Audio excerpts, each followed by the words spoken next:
आपण आता यात्रेमध्ये चाललेलो आहे। बघा किती गर्दी आहे। इथून डाव्या साईडला तुम्हाला दिसते ती लाईन लागलेली आहे मंदिरात जाण्यासाठी। ही मंदिराच्या एका साईडून लाईन आहे आणि मंदिराच्या त्या बाजूने सुद्धा अशीच मोठी लांबपर्यंत रांगा लागलेल्या असतात। आम्ही मागच्या वर्षी रस्त्यापासूनच उभा राहिलो होतो मंदिरात जाण्यासाठी। पूर्ण गोव्याचे लोक येतात इथे बोडगेश्वर यात्रेला।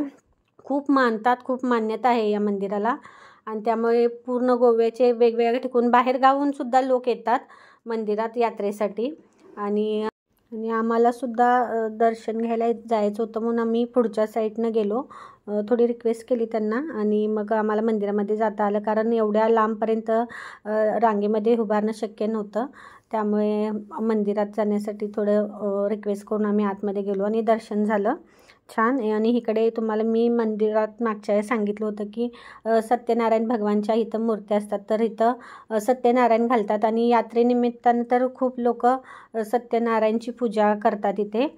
तर असंच इथे ह्या साईडला बघा फुलांची किती छान सजावट केलेली आहे। पूर्ण मंदिर लाईटिंगनं असं मस्त सुशोभित केलेलं आहे। खूप छान दिसत आहे आणि खूप प्रसन्न वाटतं मंदिरात आल्यानंतर, खूप छान वाटतं। आणि इथं पूजा ज्यांनी घातली होती त्यांनी सत्यनारायणचा प्रसाद ठेवला होता आणि इथं काही भाविकांनी रांगोळी घातली होती श्री बोडगेश्वर देवांची।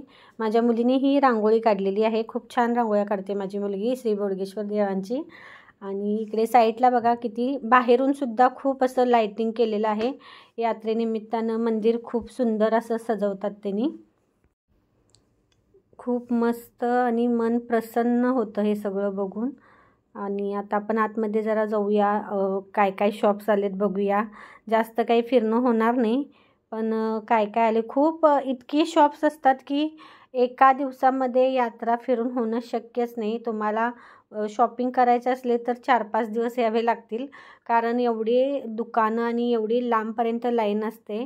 तुम्हाला सगळ्या वस्तू इथे मिळून जातील आणि थोड्या स्वस्तात मिळून जातील। यात्रेमध्ये थोडा सेलच लागलेला असतात जिथे तिथे आणि खूप असं मस्त वाटतं। आणि हे पाळणे आहेत बसायला, दरवर्षी आम्ही बसतोच। मला पण आवडतं फार, माझ्या मुलीला पण आवडतं, पण यावेळेला मला बसणं शक्य नाही आहे, त्यामुळे मला फक्त प्रेक्षक म्हणून बघायची भूमिका करावी लागणार आहे।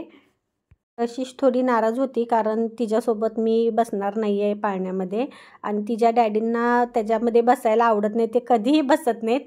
पण लेकीसाठी सगळेच वडील अगदी जिथेपर्यंत जाता येईल तिथेपर्यंत जातात आणि तिच्या आनंदासाठी बघा त्यांनी बसलेले आहेत, फर्स्ट टाईम बसलेले आहेत त्यांनी पाळण्यामध्ये, कधीही बसत नाहीत। पण लेकीसाठी सगळेच वडील कसं हे आपल्या मुलीसाठी करायचं आहे तर करतातच, तसं त्यांच्या बाबतीत झालेलं आहे। आणि डोळे झाकून बसलेले आहेत आणि कशिश फार एन्जॉय करत आहे आणि हे बघून मला फार हसू येत आहे। खालीच मी थांबलेली आहे प्रेक्षक म्हणून आणि तुम्ही बघू शकताय पाठीमागे अजूनसुद्धा त्यांनी डोळे झाकलेले आहेत। त्यांना विश्वास बसत नाही की, मला विश्वास बसत नाही की ते पाळण्यात बसलेत, ते सुद्धा कशिशसाठी। आणि कशिश बघा खूप आनंदी झालेली आहे आणि हे दोघे आलेले आहेत मस्त एन्जॉय करून। पण एका पाळण्यात बसून कशिशचं मन थोडंच भरणार आहे, तिला प्रत्येक पाळण्यामध्ये बसायचं आहे। पण इतके खूप मोठे मोठे पाळणे आहेत ते बघूनच मला भीती वाटते, म्हणून तिला फक्त 2 पाळण्यामध्ये बसायची मी परमिशन दिली होती, तर एकामध्ये बसून झालेले आहे। आता बघूया याच्यामधलं काय सिलेक्ट करते। आणि इतके उंच उंच आहेत बघूनच म्हणजे भयंकर भीती वाटते। तर हिने हा एक आता सिलेक्ट केलेला आहे, याच्यामध्ये बसलेले आहेत दोघंजण, हे बघा तुम्ही बघू शकताय वरपर्यंत गेले। आणि मला खात्री आहे माझे मिस्टर यात सुद्धा डोळे झाकूनच बसले असतील, कारण त्यांना कधीही आवडलं नाही। आम्ही नेहमी त्यांना चला चला म्हणून आग्रह करायचं बसायला, पण ते कधीही पाळण्यामध्ये बसायला आले नाहीत। नेहमी मी आणि कशिशच बसत होते याच्यामध्ये, पण यावेळेला अगदीच त्यांचा नाईलाज झालेला आहे, कारण तिला एकटीला कसं बसवणार ना त्याच्यामध्ये, म्हणून तिच्यासोबत गेलेले आहेत। आणि माझ्या मते माझ्यापेक्षा जास्त ती तिच्या डॅडीबरोबर जास्त खुश असते। बघा किती मस्त मजेत येते ती आणि हे बघा दोघांचा आनंद गगनात मावेना झाला आहे। पण पाळण्यात बसून काय पोट भरत नाही, मन भरतं। पोट भरण्यासाठी काहीतरी खायलाच हवं, म्हणून आम्ही तिथून सरळ आता खाण्याच्या काउंटरकडे गेलेलो आहे।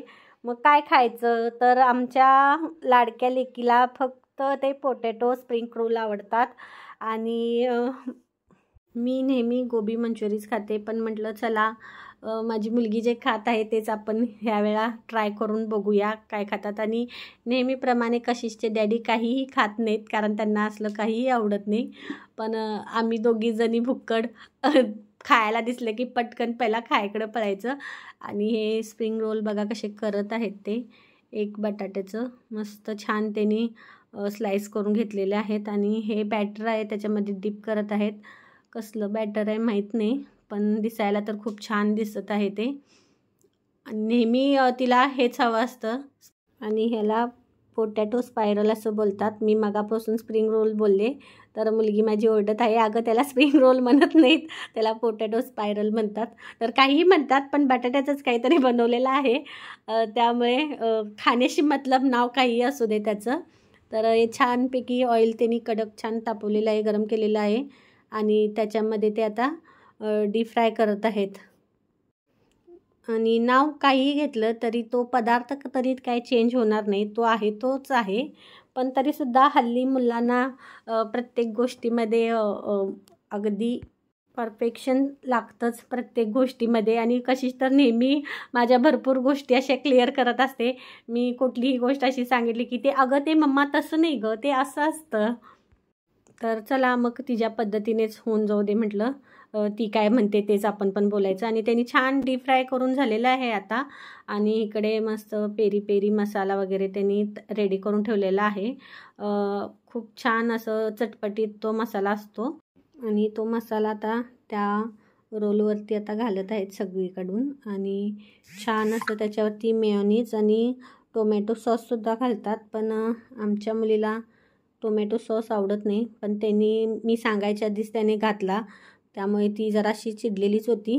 पण म्हटलं ज्याच्यावरती सॉस घातला आहे ते मी खाते आणि तिला फक्त नंतर मग मेयोनीज लावून फक्त घेतले. आणि हा कशीचा मस्त छान पोटॅटो रोल. आणि त्यानंतर काहीतरी थंड हवं म्हणून आईस्क्रीम घेतलं. आणि ती नेहमी चॉकलेट आईस्क्रीमच घेते, पण ह्यावेळा तिनं ब्लूबेरी आईस्क्रीम घेतलं आणि ते तिला खूप म्हणजे खूप आवडलं. जाता जाता म्हटलं मग सेल एक होता कपड्यांचा, तिथं बघूया म्हटले टी शर्ट कसे गावतात, चांगले दिसतात काय बघूया. दमलेलो आहे, खूप काही बघितलं, अजून काही बघायचं बाकी आहे. पण आता चालायला होत नाहीये, आम्हाला रस्ता सुद्धा नाहीये. आम्ही मेन रोड सोडून इथं मधनं कुठनं तरी साईडनं चाललोय, गाडी जिथं लावली आहे तिथं. तर जास्त काही फिरता नाही आलं, पण जेवढं मला शक्य आहे तेवढं मी तुम्हाला दाखवण्याचा प्रयत्न केलेला आहे. तर मी आता घरी जात आहे. भेटूया नेक्स्ट व्लॉगमध्ये, तोपर्यंत बाय बाय. जाता जाता तुम्हाला लास्ट एकदा पूर्ण यात्रा दाखवत आहे. बघा किती शॉप लागलेले आहेत, खूप म्हणजे खूप मोठे मोठे शॉप आणि खूप लाईनी असतात. आणि सगळीकडे बघा पाळणे मंदिर खूप छान सजवलं आहे, वरून किती छान असं मस्त व्ह्यू दिसत आहे.